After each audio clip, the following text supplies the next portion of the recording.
घाट अब पहले जैसे शांत नहीं थे। घरों में, मंदिरों में और मोहल्लों में फुसफुसाहटें थीं। मिश्रा जी के घर से अजीब सी आवाजें आती हैं। उनकी बीवी दिन में राख से दीवारें पोतती हैं। सुना है उन्होंने किसी की आत्मा को कैद कर लिया है। बनारस जैसे एक अदृश्य भय में लिपटा जा रहा था। 2. आलोक का अंतिम राग। आलोक अब खाना पीना छोड़ चुका था। उसने अपने चारों ओर किताबें, राग संगीत की पुरानी पांडुलिपियां और राख भर ली थीं। वो अब बोलता नहीं था, बस तानपुरा लेकर बैठता और आंखें मूंद कर सुरों में खो जाता। लेकिन अब उसके सुरों में मानवता नहीं, भूख थी, जैसे हर स्वर किसी की आत्मा को बुला रहा हो। एक शाम लक्ष्मी ने दरवाजे की ओर से देखा। आलोक आंखों पर पट्टी बांधकर लाल धागों से बंधी थाली के सामने बैठा था और गा रहा था, तानाधीम स्वर स्वाहा, मां के चरणों में मेरा शरीर। 3. गुरु की चेतावनी। गुरु हरिहरनाथ आखिरी बार घर आए। उन्होंने पूजा घर के बाहर रुककर कहा, अब थाली में केवल मां नहीं है, अब यह स्वर भक्षिणी बन चुकी है, जो गायक की आत्मा खाकर रागों को पूरा करती है। उन्होंने थाली को देखकर कुछ मंत्र फूंके, लेकिन थाली की सतह पर हल्का सा हंसी का प्रतिबिंब उभरा। गुरु कांप गए और बोले, आलोक अब नहीं बचेगा। चौथी सप्तमी को वह खुद को समर्पित करेगा। 4. चौथी सप्तमी की रात तारीख थी 9 नवंबर, रात के 11:08। आलोक तानपुरा के सामने बैठा था। उसके शरीर पर सिर्फ एक लाल कपड़ा, गले में राख की माला और थाली के पास एक कटार। लक्ष्मी उसके पीछे बैठी थी, माथे पर 3 राख की लकीरें और काले तिल की बिंदी। 5. आत्म बलिदान। आलोक ने आंखें बंद की। वो शांत बैठा रहा, फिर धीरे धीरे राग शुरू किया। भैरवी स्वराधिष्ठात्री, त्वम रक्षस्व स्वर स्वरूपम, देहि में त्वा, देहि आत्मा स्वाहा। तभी थाली से उठी एक काली छाया जो आलोक के चारों ओर गोलाई में घूमने लगी। फिर वह छाया थाली में समा गई और आलोक सीधे जमीन पर गिर पड़ा। 6. सुबह की खामोशी। अगली सुबह आलोक का शरीर पूजा घर में पड़ा था, लेकिन उसकी आंखें खुली थीं और होंठ मुस्कुरा रहे थे। थाली में रखा था आलोक की उंगली की रक्त से सनी चूड़ी, उसकी कॉपी का एक पन्ना जिसमें लिखा था स्वाहा सप्तमी चतुर्थम स्वरपूर्ण, और दीवार पर उभरे थे हल्के अक्षर, अब 5वां सुर चाहिए, स्त्री का, वह जो शुद्ध हो, मां की तरह। 7.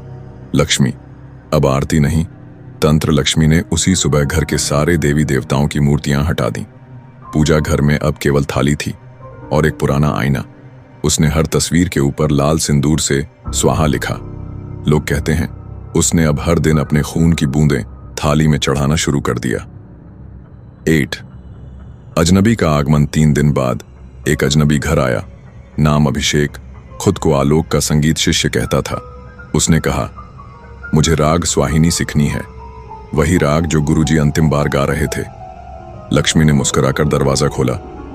तुम सही समय पर आए हो, 5वां सुर अधूरा है। 9. अब मोहल्ला खामोश। लोगों ने घर के पास आना बंद कर दिया। अब वहां हर रात तान, धुन और एक महिला की गूंजती हुई हंसी आती थी। कुछ बच्चों ने बताया कि उन्होंने खिड़की से देखा, एक औरत अपने माथे पर राख मल रही है और थाली से कोई औरत उठकर उसके पास बैठ जाती है। 10. थाली अब खुद जीवित है। चौथी सप्तमी के बाद थाली अब अपने आप घर के कोनों में घूमती थी, कभी रसोई में मिलती, कभी बिस्तर पर, कभी बाहर चौखट पर, जैसे किसी को बुला रही हो। 5वां स्वर पूरा करने के लिए अभिषेक। नया सुर या नया शिकार। अभिषेक सिर्फ 25 साल का था। गहरे रंग की शर्ट, स्लिंग बैग और हाथ में एक कॉपी। आंखों में जिज्ञासा थी, पर शब्दों में घबराहट।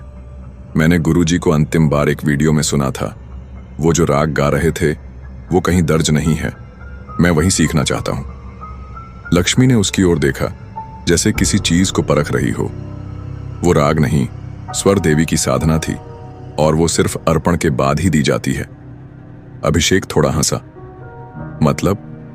मतलब ये कि जो सुर चाहिए उसकी कीमत शरीर से चुकानी होती है, लेकिन तुम आ ही चुके हो, अब लौटना नहीं है।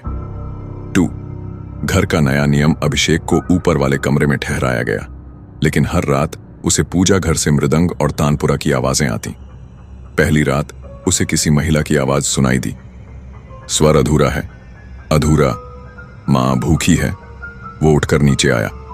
लक्ष्मी पूजा में बैठी थी, पर उसकी आंखें खुली थीं और होंठ हिल नहीं रहे थे। फिर भी आवाज उसी के मुंह से निकल रही थी। 3. अभिषेक का सपना। तीसरी रात अभिषेक को एक सपना आया।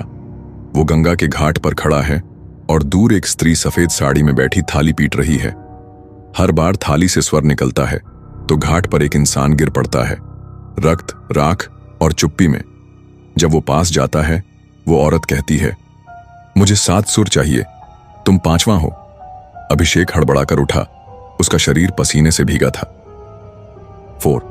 5वीं सप्तमी की पूर्व संध्या। लक्ष्मी अब खुलकर अभिषेक को रियाज करवाती थी, लेकिन वो स्वर कोई सामान्य राग नहीं था। वो एक लय थी जो धीरे धीरे थाली के कंपन से मेल खा रही थी। हर बार जब अभिषेक गाता, थाली अपने आप टनकती। गुरु हरिहरनाथ, जो दूर से सब देख रहे थे, अब डर से घर के पास भी नहीं आते थे। उन्होंने किसी से कहा था, अब वहां जाना आत्मा का अपहरण है। 5. सप्तमी की रात। 16 नवंबर रात के 12-1 बजे बिजली गई, खिड़कियां बंद हुईं, पूजा घर का दीपक अपने आप जल उठा। अभिषेक थाली के सामने बैठा। उसकी आंखें लाल थीं और गले में एक काले तिलों की माला। लक्ष्मी ने उसके सिर पर राख लगाई और कहा, अब बोलो वो स्वर जिससे मां की भूख शांत हो। अभिषेक ने आंखें बंद की और गाने लगा, लेकिन बीच में उसकी आवाज लड़खड़ा गई। ता, धीम, ता, मां, मां, मेरी सांस रुक रही है। थाली की सतह से एक तेज कंपन हुआ, फिर कमरे की दीवारें हल्की कांपी। 6. सुबह की थाली। अगली सुबह पूजा घर में थाली के पास रखा था एक आधी जली हुई कॉपी, एक टूटी हुई गिटार की तार और एक गिलास जिसमें आधा गाढ़ा लाल तरल था। दीवार पर लिखा था, स्वाहा सप्तमी पंचमम।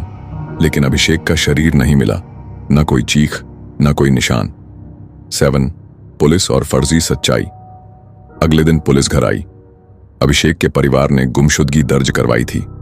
लक्ष्मी ने कहा, वो 2 दिन पहले गया था, कह रहा था कि गंगा के घाट पर साधना करनी है। पुलिस को घर से कोई सुराग नहीं मिला, सिवाय पूजा घर के, जहां हर वस्तु को लाल कपड़े से ढका गया था। 8. शहर में अफवाहें। अब बनारस में यह किस्सा आम था। मिश्रा जी का घर अब संगीत का मंदिर नहीं, नरक बन चुका है। जो भी वहां सुर सीखने जाता है, लौटता नहीं। कुछ रातों में गंगा घाट से लौटी औरतों ने बताया, हमने सफेद साड़ी पहने एक औरत को घाट पर थाली घुमाते देखा और उसके पीछे पीछे 7 साए चल रहे थे। 9. थाली अब बोलती है। अब थाली सिर्फ टनकती नहीं थी, अब वो बोलती थी। रात में लक्ष्मी उसके सामने बैठती और थाली से आवाज आती, अब मुझे स्त्री का बलिदान चाहिए, वो जिसे सबसे ज्यादा श्रद्धा है। अब मैं देह नहीं, मंत्र मांगती हूं। 6ठा स्वर रक्त से बनेगा। 10. अब बची 2 सप्तमियां और लक्ष्मी ने तय कर लिया। लक्ष्मी ने थाली के सामने हाथ जोड़कर कहा, मैं तैयार हूं मां, अगली बार मैं तुम्हें शुद्ध बलिदान दूंगी। और वह उठी और घर के पुराने संदूक से एक फोटो निकाली, जिसमें थी उसकी छोटी बहन रेखा, जो अगले दिन बनारस आ रही थी।